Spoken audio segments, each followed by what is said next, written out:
Hello everyone, चेतन versus car के new episode में आपका स्वागत है भाइयों। आज जो इन्फॉर्मेशन होने वाली है, बेसिकली आज जो वीडियो होने वाली है टायर के ऊपर होने वाली है। जब भी कोई हम नई गाड़ी लेने चाहते हैं तो गाड़ी की पीडीआई तो ऑफकोर्स हम करते हैं, बट टायर्स की तरफ ध्यान नहीं दिया जाता है।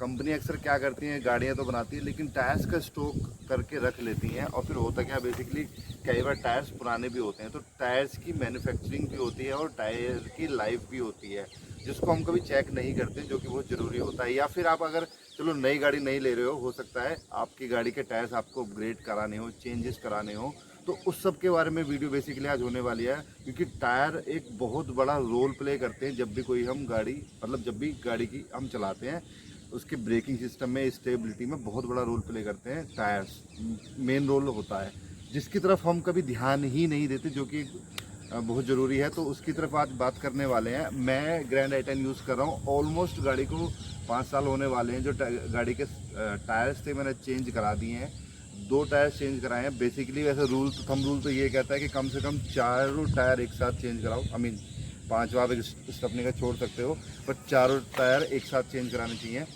बट मैंने सिर्फ 2 ही कराए। तो सबसे पहले तो जो सबसे ज़रूरी चीज़ होती है, जो टायर्स की मैन्युफैक्चरिंग होती है, वो देखना बहुत ज़रूरी होता है। मेरे साथ भी स्कैम करने की कोशिश की गई थी टायर साइज़ में। इसमें जो नंबर आता है 165 R14 आता है। लेकिन हुआ क्या कि मैं जब दुकान पे गया तो उन्होंने मुझे बोला कि सर हम आपको 21 रुपये का टायर दे देंगे। मतलब उसने मेरे को चपत लगाने की बेसिकली कोशिश की। तो मैंने दुकान वाले से पूछा, भाई इतना सस्ता क्यों दे रहे हो? तो उन्होंने बोला कि सर हमने किसी को दे दिया था बेसिकली ये, और अब वो पैसे दे नहीं पाया तो हमने उसको उतार के रख लिया। बस 100 किलोमीटर चला हुआ है। यार ऐसे कैसे हो सकता है? तो चलो ठीक है भाई, तुम पे 2 टायर आए थे, उतारे रखे हैं, 2 कहाँ से ला के दोगे? गुडियर के दे रहा था वो मुझे। तो मैंने कहा यार 4 चाहिए। मैं कह रहा चारों दे दूँ। मैंने कहा यार ऐसे कैसे दे रहा? फिर मैंने बेसिकली क्या काम किया, मैंने कहा चलो ठीक है, टायर की मैन्युफैक्चरिंग क्या है ये बताओ। तो जब मैंने टायर की मैन्युफैक्चरिंग पाया तो वो इधर उधर दाएं बाएं बात करने लगा। जब मैंने खुद चेक करी तो पता चला कि टायर की मैन्युफैक्चरिंग 2016 की थी। भाई मैं 2022-23 में हूँ आज, 2016 का टायर लेके क्या लाइफ होने वाली थी? तो इस तरह से स्कैम होता है। इस स्कैम से आप बच सकते हो। अब मैं आपको सबसे पहले ये दिखा देता हूँ कि टायर का मैन्युफैक्चरिंग कहाँ होती है। अभी 1 मिनट देखिए, यहाँ मेंशन होगी, 1 सेकंड। ये आपको दिख रहा होगा 0923, तो 2023 का टायर है, 9वें वीक का। तो मैंने अभी लास्ट वीक लिए हैं बेसिकली। तो 9वें वीक का टायर था 2023 का, तो मतलब इतना आप ले सकते हो, इसमें कोई दिक्कत वाली बात नहीं है। तो 9वें वीक यानी कि आप ये मान के चलो कि मार्च के फर्स्ट वीक का या फरवरी के लास्ट वीक का ये रहा होगा टायर। तो ये तो था टायर का मैन्युफैक्चरिंग कि जैसे आप मैन्युफैक्चरिंग चेक करके देख सकते हो कि भैया हाँ टायर ज़्यादा पुराना तो नहीं है। अब सेकंड चीज़ आते हैं भाई, सबसे बड़ा गलती जो मैंने की, मैंने भी खूब रिसर्च किया था उसके बाद किया। तो हुआ क्या, जो इसका जो टायर साइज आता है 165 R14 टायर साइज आता है।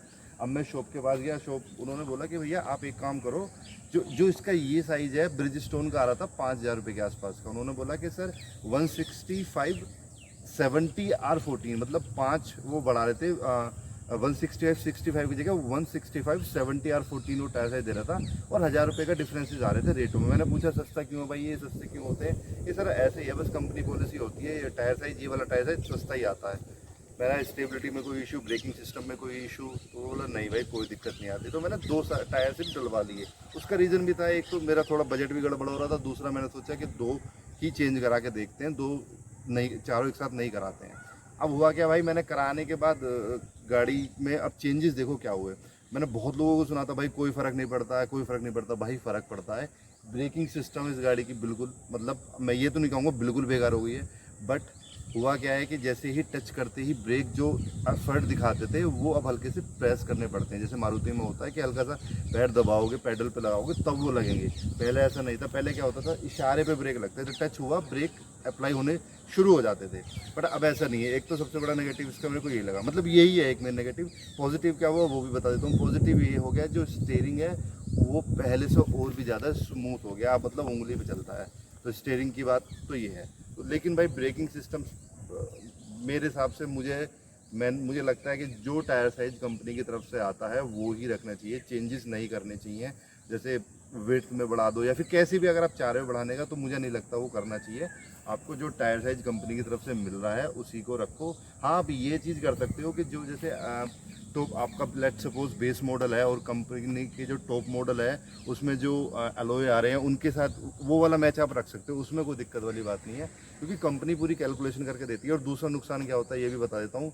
अब देखो, बढ़ाने को मैंने बहुत ज़्यादा इंक्रीमेंट नहीं किया टायर के उसमें, तो ये जो विड्थ है बेसिकली ये बड़ी है, मतलब कि ऐसा होता है जो 165 ये है, 165 इसकी टोटल विड्थ है, और इसकी जो साइड वॉल है ये पहले 65 थी, अब ये 70 हो गई है। इसका मतलब इसका 70% ये हो गया है। इसके बढ़ने से क्या हुआ, गाड़ी थोड़ी ऊंची तो हुई है, लेकिन अगेन ब्रेकिंग सिस्टम पे बहुत इफेक्ट पड़ा है। और ऐसा नहीं है, मैं ब्रेक सिस्टम चेक करा चुका हूँ गाड़ी के, मतलब पूरा ब्रेकिंग मैंने खुलवा के साफ़ कराया, सब कुछ चेक करा लिया, बट कोई असर नहीं हुआ है। जो ब्रेकिंग सिस्टम पहले जैसी थी वो अब नहीं रही है। हाँ, ये भी है कि मुझे उसकी आदत पड़ गई है, बट अगेन जो चीज़ बेटर होती है, जैसी होनी चाहिए एग्जैक्टली वैसी नहीं है, तो वो भी गलत है। तो भाई मेरा एक्सपीरियंस तो ये था जो मैंने शेयर कर दिया। मैंने 2 चेंज करा लिए हैं, अब 2 देखता हूँ क्या कराना, कैसे कराना है। बस भाई ये ही था। मुझे ये टायर अगर बताऊँ तो ये पड़े मेरे को 3750 रुपये का पड़ा, मैंने डलवाया है योकोहामा का। और भाइयों एक चीज़ और बताना चाहूँगा, अक्सर क्या होता है कि हम जब टायर्स लेते हैं तो ध्यान नहीं देते हैं कि जो टायर्स की जो गारंटी होती है वो भी रजिस्टर होनी ज़रूरी होती है।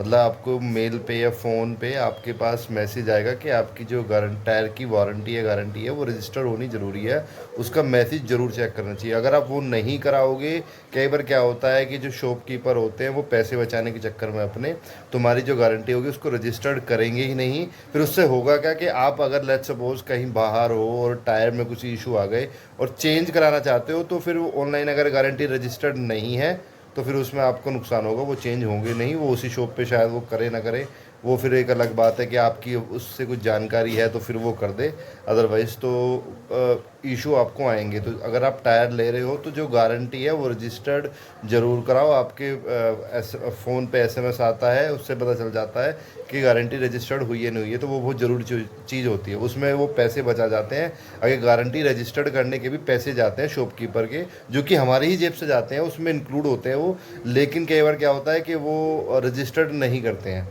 तो इस बात का भी ध्यान रखना है आपको जब आप टायर्स ले रहे हो। और भी कोई क्वेश्चंस आपके रह गए हैं इस वीडियो में तो मुझसे पूछ सकते हैं टायर साइज़ को लेके, बट मैं यही कहूँगा भाई टायर साइज़ को चेंजेस ना करें तो ज़्यादा बेटर है, जो जैसा आ रहा है ऐसा ही रखें। Thank you so much guys for watching this video. जय श्री राम।